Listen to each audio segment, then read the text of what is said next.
Hello everyone, welcome to Hue at Home. I'm Tracy Koga, and it feels like we are exactly at home. I have a dear friend, Aly Raposo, back here. She has so many titles, I can't even begin to start on how many, but I think my biggest one, and I'm such a big fan of yours, is your advocacy for mental health. And we are in the month of May, and it's a huge month, right? Yeah, huge month for mental health. Yes, the first week is Mental Health Week, so Yes, but mental health is every day. every day, always. Yeah. Okay, so for you, I mean, there's always something that's at the top of your list that you're really pushing for. And so what would that be? For advocacy, I think myself is the stigma surrounding mental illness. Like it's still? I know, it's like, come on, it's 2023. Yeah. What is going on? But it's the stigma that's associated with it. And I think some people have gotten really more accustomed to depression and anxiety because they're more common, they're more talked about. But when you start getting into the nitty gritty or things that may be a little bit more complicated, like a personality disorder, or I suffer with borderline personality disorder. So when people hear that right away, they go, whoa, what is that? Is that multiple personalities? Is that, maybe something that's extreme or violent? So a lot of people will shy away from using those kind of diagnosis titles. And so for me, I'm really trying to use my platform and my own voice and just get out there and talk about it more. Maybe if people see that I can do it in the capacity that I work in and professionally, that maybe it isn't the biggest thing in the world that's so scary that just, talk about it. So stigma right now is the biggest concern. Access to different services. I'm blessed in the sense that I can, access and afford different services. That's not the case for everybody here right now. So stigma and resources for sure. And that's just so true. We kind of got together during COVID or whatever, like virtually, and like, wow, okay, mental illness and everything that we talked about was out there. And I thought, boom, as soon as we get out of this, I mean, it's just going to continue on, but it's almost like people just, I want to zip my, my mouth shut. Yeah. I'm going to continue on the, Yeah, I know. I think that everybody was like, take care of your mental health. Do really good for yourself. Make sure you're taking self-care during the pandemic. But now that that's kind of done, everyone's like, okay, back to the 9-to-5 grind, forgetting about ourselves, forgetting about the people that were really vulnerable about what they're suffering with during COVID. And so right now, more than ever, I think maybe people are feeling a little bit forgotten about, or that now that we're all kind of back into the hustle and back on that grind, it's not so talked about anymore. It's kind of just fallen to the back burner, if you will. So I'm going to ask you now, because a lot of what you do, you mentioned, telling your story, sharing your story in the platforms. You do a lot of public speaking, saying that story, and it comes off just like water off your shoulders because you know it so well. When you take a look back, though, and all of the stuff and all of the events, Aly, that you've spoken at, how much action have you seen? Yeah, so I think action is, for me, it would look different for different people. So I think it's perspective. For me, the action would be if I'm going out there and the purpose is to have people talk about it more or feel more comfortable about getting help, then I think on my end, it's gone well. Only because when I go and speak in schools, or sometimes I'm asked to speak in settings where it might be problematic situations, kids who are just going through a lot, those kind of situations, a lot of the time after I go and speak to youth or all women's groups or anything like that, I will have a younger girl reach out to me in some way on social media or find my email, or their parents will reach out to me and say thank you, because they don't feel so alone and they have taken those actionable, tangible steps to go and get help. So it's doing it from so many different facets, right? Like I'm trying to do the community grassroots on that level, but then also in the policy level too. Like what can we do on that end? So I feel like the people who are more in charge of it are the people that are the ones suffering. Now we just need to get the decision makers and the policy changers to get on board with the rest of us.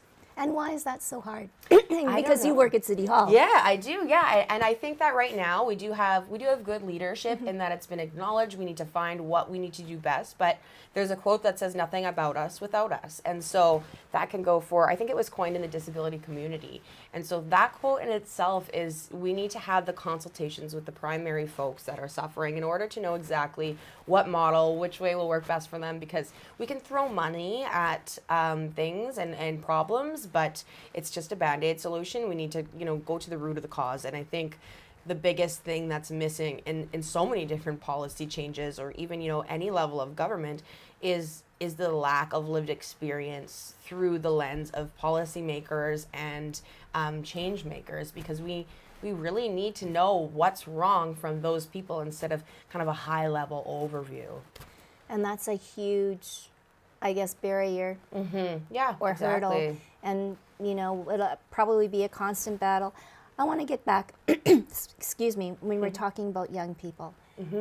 Young people today, if we kind of compare to the problems of young people today to the problems that, even I had back then, which is a long time ago, we didn't have social media. Oh, I know. Yeah. The media was not like what media is today. No. And I might be old school, but I want to see your perspective of this. Yeah, absolutely. See, so my mom would say, or I come from the generation, just suck it up. Yeah, that's or, exactly it. Just don't say anything. It'll get better. Yeah. Just, turn a blind eye or whatever. Just, whereas today, speak up. Yes. No, tell, no, yeah, go ahead, do it. Yeah, feel everything you feel, say out loud. I think there's a really, it's black and white. There was never really a gray area. It was just like, this is the way it is. Go put some dirt in that cut and deal with it. You'll be good. And then the other side was like, how does that make you feel? Where are you going to go with that information? So I think that the world the way it is right now, and the way that kids have it right now, I feel like everything is very extremed. Everything is brought to the extremes. I think that everybody sees things, the slightest touch could be the biggest extremity in the whole world. And so I think that kids have it pretty rough right now. I think they're really conflicted, and they're conflicted with what they see on social media, and which could be intense things. It could be awful things, but then they put themselves in their real world, and it's this kind of, we're all like, woe is me. And I find that vibe everywhere, woe is me. But I think that they're kind of getting so stuck in this world of oppression, and there's this and that, instead of just living in the now and experiencing it in the now. And I think it's all really, really just toxic in terms of their mental health. Social media is gone out of control, in my opinion. I think kids are on it far too early. There's way too many expectations, and then if you don't have those expectations, way too much disappointment to follow. Like I'm really glad that I'm not that age, and I was the other end of it too, but maybe different for other people, right? Yeah, no. And then, for yourself too, Aly, what you've accomplished and everything like that is fantastic, but every day is a battle, right? Every single day. You don't know, you can't say, I'm going to be like that 2 days from now. No, you can't. And I think even in this last little while, it's a great question, because in this last little while, you do so good and you're feeling great and everything is on top of the world, and then something you forget almost, because you're doing so good, you forget that you take a little bit more work than some other people do, or I need a little bit more self-care, or I need to be a little bit more intentional with my self-care than some other people may. And when I forget about that, like I had a little bit of a rough week last week with my mental health, and it's because I was doing so good leading up to it. I'm like, whatever, celebrating, wasn't, doing the things that I need to do, working out every day, routine, whatever it is for me. And then I kind of let go of that, and I could see myself going up and down, and it's because I just forget sometimes when I'm doing really well, which is in itself a good thing, but also a bad thing, right? You need to stay on top of it. And so for me, it's like, put in that work every day, which is also a constant reminder that I need to put in that work. It's like a car. I always say, like, my mental health is like a car. Always do the maintenance, get your oil changes, take care of it, make sure it's clean at all times. So it's just ongoing care and maintenance.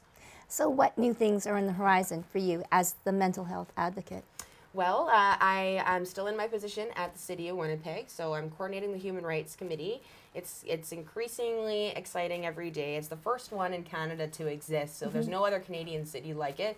So it's learning new things every day, paving the way. We're not following a different model, which is unique and really exciting for me. But on the side, I've also started up a new business.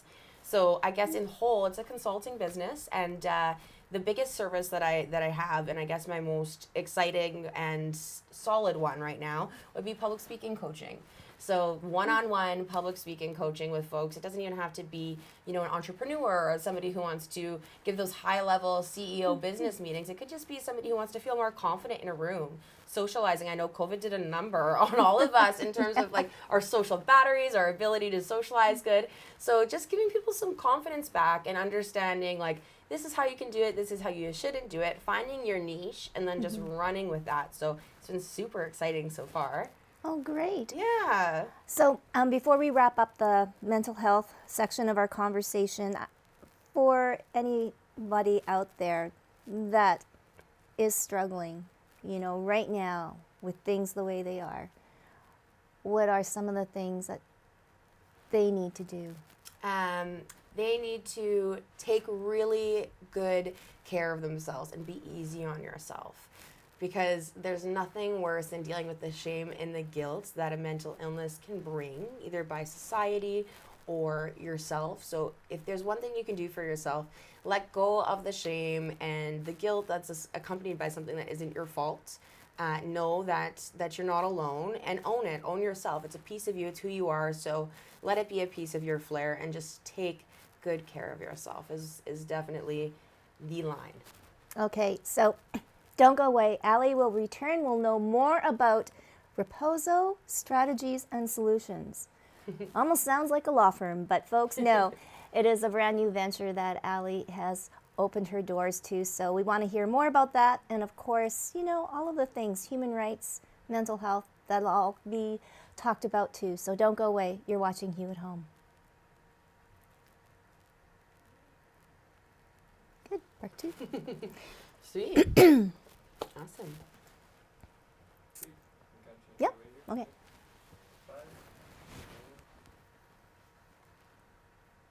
Welcome back to Hue at Home. My special guest is Aly Raposo. And Aly, the first half we talked about your, you know, big advocacy for mental health with your experience, your lived experience.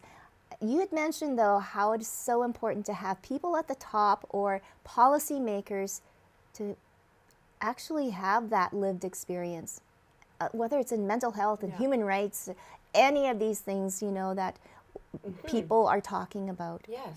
So, yes, your new business, Raposo Strategies and Solutions. Yeah, that one, even just picking the name was fun. Like I'm like running it through this thing in my machine with my mom, and we're like, no, that's too much. But we found a good one, and it's hard to kind of find your area in terms of I could do this, well I could also do that. So let's taper it down and be, you know, clear with what we want. So I am somebody who people will call all the time, whether it be running a campaign, political campaign, or just a marketing campaign or a fundraiser, event planning, anything like that. I get called because they want to consult with me. And so forever I'm sitting there and I'm looking over all my stuff and I'm going, there's people that actually make money doing this and have a business doing this. So and I'm giving this away for free. Like, this is some pretty good stuff. Like, I probably really need to capitalize on this. And I love doing it, right? Yeah. So I'm like, how am I going to branch it off? So one of the consulting services is people, culture, and growth. And that's looking at, you know, internal things. So how do we diversify our workforce? How can we do so with dignity too? How do we diversify our workforce? How do we know that we're being the best allies with anti-racist initiatives, policies? How do we make sure our place is accessible, both, you know, physically and metaphorically accessible, inclusive, all those things. So I think a lot of businesses are wondering right now, how do we do that? How do we get on board with this whole DEI thing? And so I would come in and I would do a consultation to see kind of where they're at, where they're not, and then come up with some strategies to help them meet those things, whether it be a metric that we make at their work or anything that kind of helps us look at the areas that we're missing. So something like that, or even a mental health workplace workshop. You know, a lot of people are going through burnout right now. We're going into a new season. So right now is a good opportunity to hire a mental health consultant to come into your work, figure out how we can do better in the workplace, avoid burnout, make everybody feel welcome and healthy and thriving in the business, those kind of things. And then, you know, multi-year strategic planning, the things that that just businesses don't have the time to sit down and do, and they're looking for that third party. So there's that portion of it, and then there's the public relations. So events and speaking and, media. All the fun stuff. All the fun, cool stuff. Yeah. And so when I was doing the media relations and helping people out, they're like, well, all that's great, and the tools are wonderful, but I still can't deliver it like you. So I was like, well, I should probably offer that as a service as well. So then I just created the one-on-one public speaking coaching, and it's been a total attention grabber. I think there was a market for it here in Winnipeg. There's a lot of stuff online, but mine could be hybrid, obviously, if you're in Winnipeg. And it's a really unique thing. Okay, so number one, fault or whatever, or for beginners. Speaking, the way that people speak, sometimes they'll alter their voice. So it's just a natural thing. I've totally been guilty of this in the past. You want to either lighten it or deepen it or change the way you sound or to mock another person. And I think it's just like you then think too much about the way that you're talking instead of your message. That's number one. And the second is speaking from your throat, not your diaphragm. So like a singer, right? You want to sing from your diaphragm. Otherwise, you just have, you're relying on your throat. And if you go like this with your throat, it sounds shaky. So if anybody has anxiety or they're scared about public speaking, if you're speaking from an area that's not really wholesome, you're not going to get that rich, powerful kind of delivery. It's just going to be all up in here and really kind of wiggly. So speak from your diaphragm. Those are kind of just two areas that I think people overlook right away. But those two, if you can nail those two, the confidence and the anxiety, the imposter syndrome, you can toss it out the window. Well, and you can probably relate to like your very first speaking engagements to where you are now. Gosh, yeah. But breathing is really important too, right? Breathing, yes. And if you don't breathe, then that's where the throat thing. Yeah, If like you you're just hold it in there, talking you're like just kind of stuck high level up there. Yeah. Oh, but it's so true though, when you alter your voice. I know, and it's not anyone's fault. It just happens, and I've seen it many times. I used to be guilty of it too, or even when we answer the phone, like it's a normal thing that people do. So if you can get rid of that before we start speaking, you'll be good. You'll be able to amend yourself in different ways too.